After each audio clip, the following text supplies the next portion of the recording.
میں آپ دعوت دیتا ہوں حکیم نصیر صاحب اسلام آباد سے، وہ آئیں اور اپنے خیالات کا اظہار کریں۔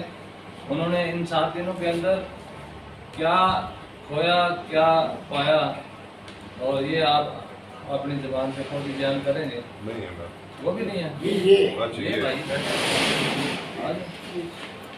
جو آپ کو آتا ہے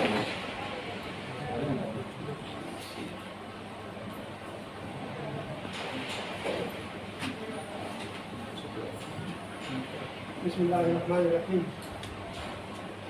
شکر گزار ہوں حکیم رانا محمد سرور صاحب کا اور حکیم کا کہ مجھے حقیقت طب قانون مفرد اعضاء کا ممبر بنوایا اور پھر یہاں پہ مجھے داخلہ دلوایا اور 1 ہفتے کے لیے میں نے یہاں سے ٹائم گزارا۔ تھوڑی سی گزارش کروں گا، 1996 میں فاضل طب اور جراحت کے کاغذی حکیم بن گیا، ساتھ میں نے ماسٹر بھی کیا۔ اتفاق سے فوراً گورنمنٹ کی ملازمت مل گئی، کالج میں پروفیسر ہوا، لیکچرر ہوا۔ اپنے پرنسپل کے پاس گیا بڑی خوشی سے کہ میں دیکھیے اسی یوں ہی میں کالج یونیورسٹی سے گیا تو میں پروفیسر ہو گیا، بڑا لیکچرر ہو گیا۔ جاتی اس نے پوچھا کہ نصیر کیا کر رہے ہو؟ میں نے کہا سر میں تو لیکچر بن گیا ہوں۔ اس نے ایسے ماتھے پہ ہاتھ رکھا، اس نے کہا وہی تم نے اسی طرح کے پیچھے چلے گئے۔ میں نے کہا سر کیوں؟ کہتا ہے آپ کلاس میں ہم 1-2 اسٹوڈنٹس ایسے دیکھتے ہیں جب پڑھاتے ہیں کہ یہ آگے طب کی خدمت کر لیں گے، تو ابھی میرے مطلب سے لکھ لو، جب آپ 10 مریض چیک کر لو گے پھر میرے پاس آنا، اور آپ کو اتنا بتاؤں گا کہ 6 مہینے میں نے مطلب کھولا، کرایا نہیں دیا، 1 وقت کا کھانا ادھار کھایا، شام کو نہیں کھایا، اور آج میری حالت دیکھے اپنے شہر کے امیر ترین لوگوں میں میں شمار ہوتا ہوں۔ وہاں سے نکلا، میری ناکامیاں، بہرحال اب تک کاغذی حکیم رہا ہوں، باقی عملی نہیں رہا ہوں۔ اس میں یہ تھا کہ حکیموں کے پاس چلا گیا، وہاں سے ناکام ہوا، کچھ یہ کہا کہ مجھے سیکھنا نہیں آتا ہے، تو کچھ یہ بھی منفی سوچ آ گئی کہ حکیم نہیں سکھاتے ہیں۔ اس کے ساتھ چلتا رہا۔ اب کچھ باتیں مجھے سمجھ آ گئی کہ شاید وہ ہماری کچھ مسئلہ تھا۔ ایک تو یہ تھا کہ حکیم صاحب نے جو تھوڑی سی فیس رکھی تو مجھے جان، مال اور وقت، یہ 3 میں سنتا رہتا تھا، ابھی مجھے اس کی اہمیت کا پتہ چل گیا۔ فیس اتنی نہیں تھی لیکن وہ جان، مال، وقت جب چیز پہ لگتی ہے وہ لوگ سکھاتے تھے، اس سے بڑا فائدہ ہو جاتا ہے۔ دوسری ایک اہم بات میں نے یہ سوچی کہ ہم جب ایک حکیم کے ساتھ بیٹھے تھے وہ قابل ہوتا تھا اور ہم بہت زمین پہ ہوتے تھے، تو شاید نفسیاتی طور پر جب آپ بہت قابل آدمی کے پاس اکیلے بیٹھتے ہو تو وہ اتنا بڑا پیمانہ ہوتا ہے کہ آپ نفسیاتی طور پر مرغوب ہو جاتے ہیں، اور آپ کہتے ہیں یار یہ تو میں مطلب وہ صلاحیتیں آپ دیکھ رہے ہیں اور یہ اس طرح بھی شاید ہوگا۔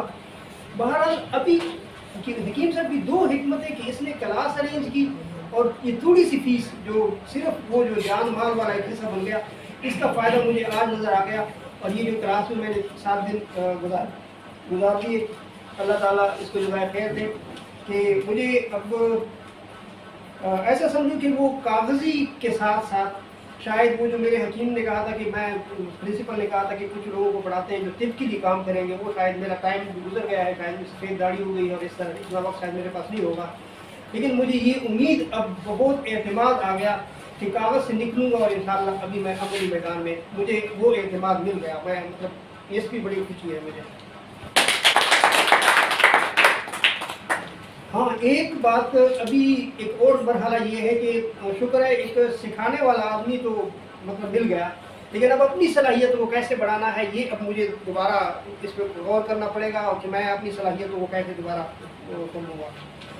اچھا حکیم صاحب کے پاس میں چونکہ خود استاد ہوں تو وہ جو استادی والی مہارت ہے، وہ جو سلسلہ ہے اس میں کچھ چیزیں جانتا ہوں۔ حکیم صاحب نے وہ جو کتابی باتیں تھی اس سے ہٹ کے جو اس کو عام فہم انداز میں بتایا، یعنی پہلی کلاس سے مجھے ایسے ہوا جیسے وہ یہ چیز تھی۔ وہ مجھے پتا ہے کہ جب میں طبیہ کالج میں پہلے گیا تو ہمارے علاقے کا ایک بوٹی ہوتی ہے، وہاں پہ انہوں نے ایک شیشے میں رکھا ہوا تھا۔ میں نے جب ایسے دیکھا میں نے کہا تم کو بھی اتنی قدر سے رکھا ہوا ہے۔ میں تو اس کو جانتا تھا نا، لیکن چونکہ وہ لوگوں کے لیے شاید اس علاقے کے لوگوں کے لیے نیا ہوگا اس لیے انہوں نے بڑے احتیاط سے رکھا ہوا تھا۔ تو پہلی دفعہ مجھے پتہ چلا کہ یار یہ تو بڑی آسان چیز تھی، یہ تو ہم نے بڑا مشکل سمجھا ہوا تھا۔ تو انشاءاللہ مجھے وہ اعتماد آ گیا ہے، اور اس اعتماد کا شکریہ شاید میں جتنے الفاظ میں ادا کروں حکیم صاحب کا یہ کم ہوگا، لیکن اللہ تعالیٰ اس کی رضا سے مثالیں بھی بڑی واضح دی تھیں، اور اس کی جو علمی انداز ہے وہ ظاہر ہے، جو بڑی مطابقت رکھتا ہے، بڑی چیزیں ایسے جیسے واضح ہو رہی ہے، جس کو ہم انگریزی میں ڈسکرائب کہتے ہیں، آپ چیزیں بالکل ڈسکرائب کرتے ہیں، ایسے چیرتے ہیں، چیرتے اور روپن کرتے ہیں۔ ایک اہم بات جو شاید میں نے اب تک، میں چونکہ یونیورسٹی میں بھی رہا ہوں، میں کسی باہر ملک میں بھی رہا ہوں، باہر لوگوں کے ساتھ بھی میں اسٹوڈنٹ رہا ہوں، کہ اسٹوڈنٹ کے ساتھ بھی رہا ہوں، پہلی دفعہ زندگی میں علم کو جاگیر نہیں بناؤ، اس کو پھیلاؤ، اتنے تاکید کے ساتھ میں نے پہلی دفعہ دیکھا ہے۔ اور میرے خیال میں یہ بہت بڑا انسان ہی، یا بہت ایسا انسان جو بڑا فراخ انسان ہو، وہ اس تاکید کے ساتھ کہہ سکتا ہے۔ میں اس لیے حکیم صاحب کا شکریہ ادا کرتا ہوں کہ جو ہم نے نبض سے شروع کیا، مقدار سے شروع کیا، اور آخر میں یہ جو اس کے انداز، اور اس کے بعد اس کی مطلب اس کی تحلیل، تسکین، یہ چیزیں انشاءاللہ میرے لیے تو ذاتی طور پر میں بڑا خوش ہوں، اور اس خوشی میں میرے خیال میں آپ بھی شریک ہوں گے میرے ساتھ، کہ بڑے اچھے انداز میں میں ان چیزوں کو ابھی تھیوری کے انداز میں تو میں سمجھ گیا ہوں، انشاءاللہ اس کو میں کر سکتا ہوں، آگے عملی انداز میں شاید کوشش کرنی پڑے گی۔ جزاک اللہ، بڑی مہربانی۔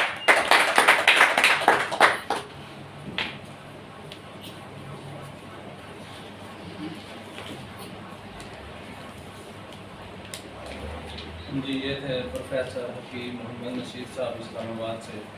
آپ نے خیالات کا بہت اچھے انداز سے اظہار فرما رہے تھے۔ انہوں نے اپنی زندگی کس طرح گزاری، کون کون سے ابواب سے وہ گزرے، الحمدللہ اب وہ اس یقین کے ساتھ اپنے آپ کو کامل سمجھنا چاہ رہے تھے۔